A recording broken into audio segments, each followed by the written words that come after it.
Bienvenue sur notre chaîne Leaders du Royaume, chers amis. Aujourd'hui, nous plongeons dans un sujet qui touche chacun d'entre nous, la façon dont nous partageons nos rêves, nos luttes et nos peurs. Nous vivons dans un monde où tout semble devoir être partagé, mais est-ce vraiment la meilleure approche ? Dans cette vidéo, nous allons explorer pourquoi il est essentiel de garder certaines choses pour nous-mêmes, comment cela peut renforcer notre pouvoir et notre résilience, et comment cela nous aide à façonner notre propre récit. Préparez-vous à découvrir les 5 trésors que vous devez préserver et à apprendre comment la discrétion peut être votre allié sur le chemin du succès. Restez avec nous, car chaque moment de cette vidéo pourrait bien transformer votre perspective. Permettez-moi de vous dire quelque chose de profond. Votre vie est un cadeau précieux, un trésor incommensurable.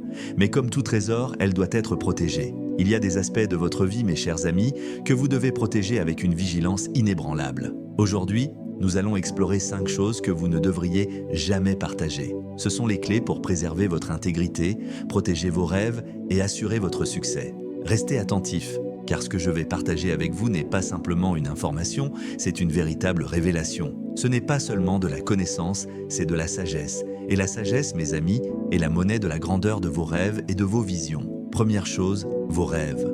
Vos rêves sont le plan de votre destin, les graines de votre futur. Plantez-les profondément dans le sol de votre âme. Mais voici une vérité que beaucoup de gens ne comprennent pas. Tout le monde ne mérite pas de connaître vos rêves. Pourquoi, me demanderez-vous ? Parce que vos rêves sont fragiles dans leur enfance, ils ont besoin d'être nourris, protégés et d'un environnement propice à leur croissance. Si vous partagez vos rêves prématurément, vous les exposez au vent violent de la critique, du doute et de la négativité. Imaginez un instant que vous possédiez la graine de la fleur la plus rare et la plus belle du monde. La planteriez-vous dans un sol rocailleux et sec ? L'exposeriez-vous à des températures brûlantes avant même qu'elle ne germe ? Bien sûr que non. Vous la nourririez soigneusement, lui fourniriez les bonnes conditions et la protégeriez jusqu'à ce qu'elle soit assez solide pour résister aux intempéries. Vos rêves sont cette fleur rare, ils vous sont uniques, un cadeau du Créateur lui-même. Lorsque vous partagez trop tôt vos rêves, vous risquez de les voir foulés aux pieds par ceux qui ne les comprennent pas, ou pire encore, par ceux qui sont jaloux de votre potentiel. Je me souviens d'un jeune homme, les yeux brillants d'ambition, qui m'a parlé de son rêve de révolutionner l'éducation dans son pays. C'était une belle vision, une idée qui aurait pu changer des vies. Mais il a commis l'erreur de partager son rêve avec tout le monde. Son enthousiasme a été accueilli par du scepticisme, ses idées ridiculisées et sa passion étouffée par le flot constant de conseils réalistes. Ne faites pas cette erreur. Nourrissez vos rêves dans la terre fertile de votre propre esprit, arrosez-les avec votre détermination, laissez-les développer des racines solides avant de les exposer au monde. Souvenez-vous, le chêne majestueux n'annonce pas sa présence lorsqu'il n'est qu'un gland. Il grandit silencieusement et régulièrement jusqu'à ce qu'il devienne un arbre robuste, inébranlable et visible de tous. Deuxième chose, vos luttes personnelles.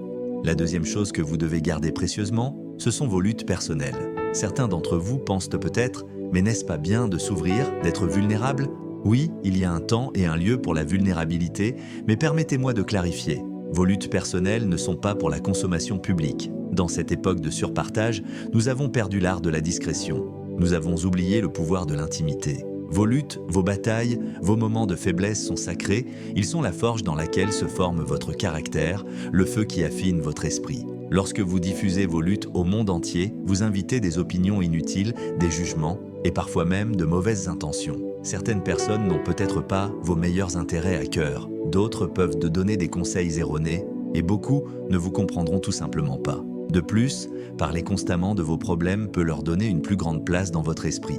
Cela peut les faire paraître plus grands qu'ils ne le sont réellement, plus insurmontables qu'ils ne devraient l'être. Au lieu de chercher des solutions, vous risquez de vous retrouver coincé dans une boucle de plaintes et d'apitoiement sur soi-même. Je me souviens d'une femme qui traversait un divorce difficile. Dans sa douleur, elle a partagé chaque détail avec quiconque voulait l'entendre. Rapidement, sa vie personnelle est devenue un sujet de commérage public. Des gens ont pris parti, ont donné des conseils non sollicités et certains ont même profité de son état de vulnérabilité. Ce qui aurait dû être un processus privé de guérison et de croissance est devenu un spectacle public, ajoutant à sa détresse. Ne faites pas cette erreur, mes amis. Soyez sélectifs sur les personnes avec qui vous partagez vos luttes. Choisissez avec soin un mentor de confiance, un ami proche ou un conseiller professionnel. Ce sont eux qui peuvent offrir un véritable soutien et des conseils éclairés. N'oubliez pas que vos luttes font partie de votre voyage, pas de votre destination. Elles sont les chapitres de votre histoire qui sont encore en train d'être écrits. Ne laissez pas le monde lire votre brouillon inachevé. Attendez d'avoir surmonté vos luttes, d'avoir appris la leçon, d'avoir grandi à travers l'expérience. Ce n'est qu'alors que vous pourrez partager votre histoire, comme un témoignage de triomphe, comme une source d'inspiration pour ceux qui affrontent des défis similaires. Troisième chose, votre situation financière. La troisième chose que vous devez garder précieusement est votre situation financière. L'argent, mes amis, est un outil, pas une fin en soi. C'est un moyen d'atteindre un but, non le but lui-même. Pourtant, dans notre monde moderne, l'argent a pris une signification bien au-delà de sa vraie valeur. Il est devenu un symbole de réussite, une source d'envie et de jugement. Lorsque vous partagez ouvertement votre situation financière, vous vous exposez à un monde de complications. Si vous êtes dans une situation financière favorable, vous pourriez attirer le mauvais type d'attention. Les gens peuvent commencer à vous voir différemment, non pas pour ce que vous êtes, mais pour ce que vous avez. Vous risquez de vous retrouver entouré de faux amis et d'opportunistes, des personnes plus intéressées par votre porte-monnaie que par votre personnalité. D'un autre côté, si vous traversez des difficultés financières, partager ces informations peut entraîner du stress et des jugements inutiles. Les gens peuvent commencer à remettre en question vos capacités, votre éthique de travail ou vos décisions. Ils pourraient à même se permettre de vous donner des conseils non sollicités ou, pire encore, profiter de votre vulnérabilité. Je me souviens d'un jeune entrepreneur qui venait de faire un investissement important pour sa start-up. Dans son enthousiasme, il a partagé la nouvelle avec tout le monde, allant même jusqu'à la publier en ligne. Très vite, il a été inondé de demandes de prêts, d'opportunités d'investissement soi-disant inratables et même de propositions de mariage. Des personnes qui ne lui avaient jamais accordé d'attention auparavant sont soudainement devenues ses meilleurs amis. Cette pression et ces distractions ont failli faire dérailler son entreprise avant même qu'elle n'ait correctement démarré. Votre parcours financier est personnel. Il ne concerne que vous, votre famille et vos conseillers financiers. Que vous soyez millionnaire ou que vous ayez du mal à joindre les deux bouts, gardez ces informations privées. Ne vous concentrez pas sur les chiffres de votre compte en banque, mais plutôt sur le développement de la sagesse financière. Apprenez à gérer vos ressources avec discernement, à investir dans votre avenir et à donner généreusement mais discrètement.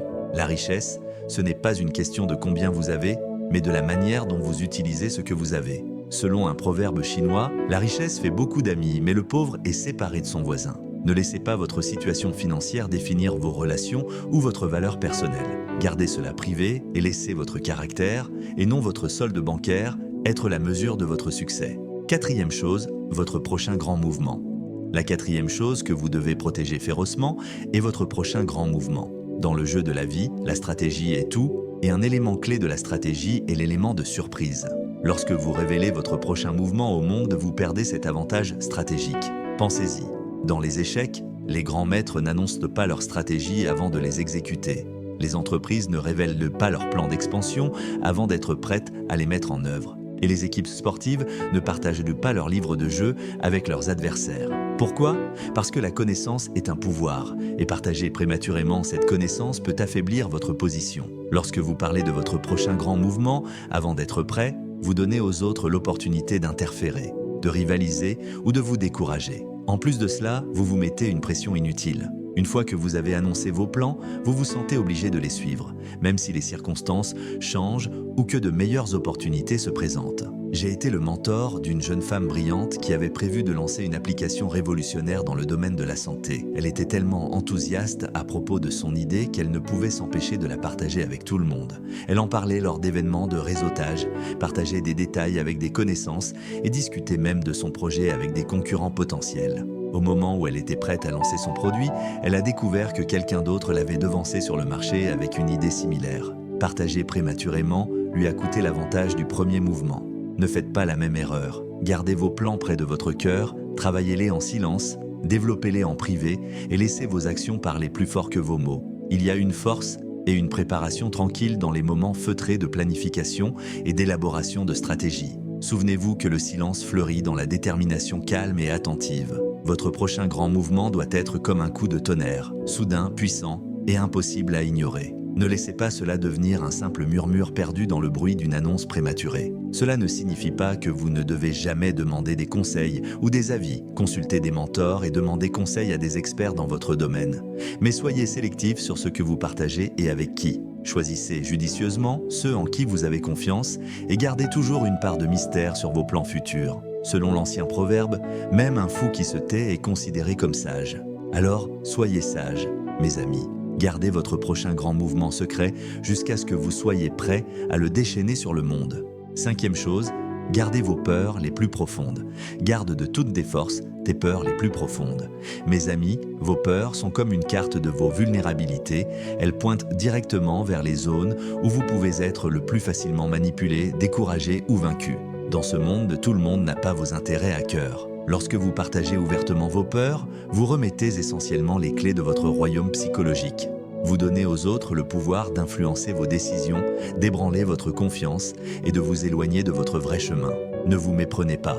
Je ne dis pas que vous ne devriez jamais être conscient de vos peurs.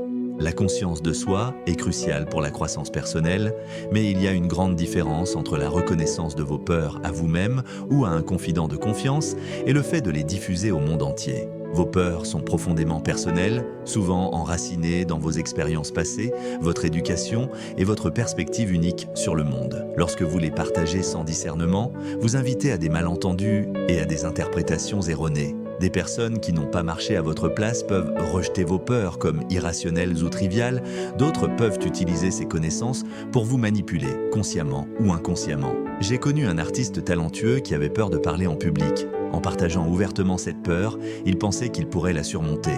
Mais des amis et des membres de la famille bien intentionnés ont constamment essayé de le pousser à prendre la parole, pensant qu'il l'aidait à faire face à sa peur. La pression constante n'a fait qu'intensifier son anxiété, l'amenant presque à abandonner complètement son art. Vos craintes ne sont pas destinées à la consommation publique. Il y a des défis personnels à relever à votre rythme, à votre manière. Lorsque vous gardez vos peurs privées, vous gardez le contrôle de votre processus de croissance. Vous pouvez travailler à les surmonter sans la pression supplémentaire de l'attente ou du jugement du public. Cependant, lorsque vous vous abstenez d'exprimer vos craintes, vous empêchez qu'elles acquièrent de plus de pouvoir qu'elles ne le méritent. Rappelez-vous sur quoi vous vous concentrez. Quand vous parlez constamment de vos peurs, vous leur donnez le devant de la scène dans votre vie. Vous les nourrissez avec votre attention et votre énergie au lieu de les combattre. Mes amis, le courage n'est pas l'absence de peur, mais le triomphe sur elle. C'est la résolution tranquille d'aller de l'avant malgré le tremblement de votre cœur. C'est la détermination silencieuse de grandir, de vous défier, de devenir plus que vous n'étiez hier. Dans l'intimité de votre propre esprit, reconnaissez vos peurs, affrontez-les, mais ne les laissez pas vous définir et certainement pas devenir de notoriété publique. Votre voyage pour surmonter vos peurs est sacré. C'est une bataille personnelle qui, une fois remportée, deviendra un témoignage de votre force et de votre résilience. Rappelez-vous que la crainte de l'homme est un piège, mais celui qui se confie dans le Seigneur sera en toute sécurité.